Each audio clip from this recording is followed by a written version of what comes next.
La création variétale commence par une étape importante, l'hybridation.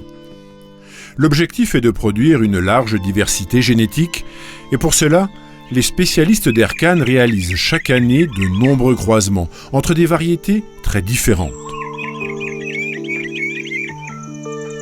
Le travail démarre ici, dans les collections de canne à sucre, par la récolte des fleurs. Donc en fait on part au champ avec un plan du champ. Donc chaque carreau représente une variété plantée sur 2 lignes de 10 mètres. Et donc on vient, s'il y a des variétés qui sont en fleurs, qui sont juste en train d'émerger, on va les récolter pour les mettre en hybridation demain. De retour à la station, les cannes fleuries, mâles ou femelles, sont soigneusement triées et préparées pour les croisements.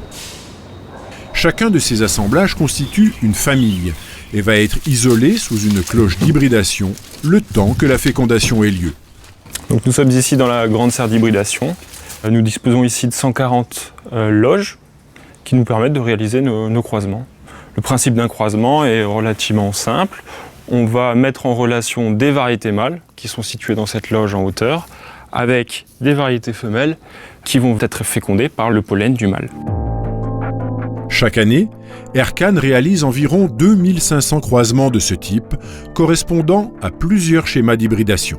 Pour choisir les croisements, en fait, le premier critère le plus important, c'est qu'on a des variétés élites sur chaque station de sélection d'Erkane. Et donc pour avoir du matériel de plus en plus adapté, on va croiser entre elles des variétés élites d'une même station. Ensuite, on a des variétés qu'on introduit de l'étranger, d'autres centres de sélection. Et on va essayer de croiser nos variétés R avec les variétés étrangères pour amener, on dirait, du sang neuf, des gènes nouveaux dans notre collection et dans notre matériel sélectionné. Et puis ensuite, on a 2 schémas de sélection un peu particuliers sur ce qu'on appelle l'élargissement de la base génétique. Donc c'est recroiser avec des cannes sauvages.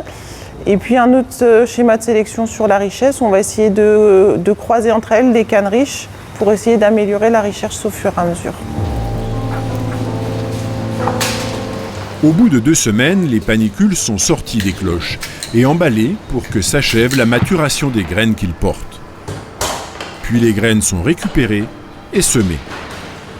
Alors quand on croise une fleur femelle par une fleur mâle, le nombre de descendants qu'on peut obtenir varie beaucoup. Ça peut être de 0 quand ça ne marche pas, à plus de 2000 quand ça marche très bien. Et donc nous, pour Erkane, ce qu'on essaye de faire, c'est semer les graines pour avoir 100 individus par famille. Dans ces bacs de germination, chaque plantule est un individu génétiquement différent de tous les autres. Chaque année, Erkane produit ainsi près de 100 000 variétés différentes. Commence alors pour elle un long et rigoureux parcours de sélection.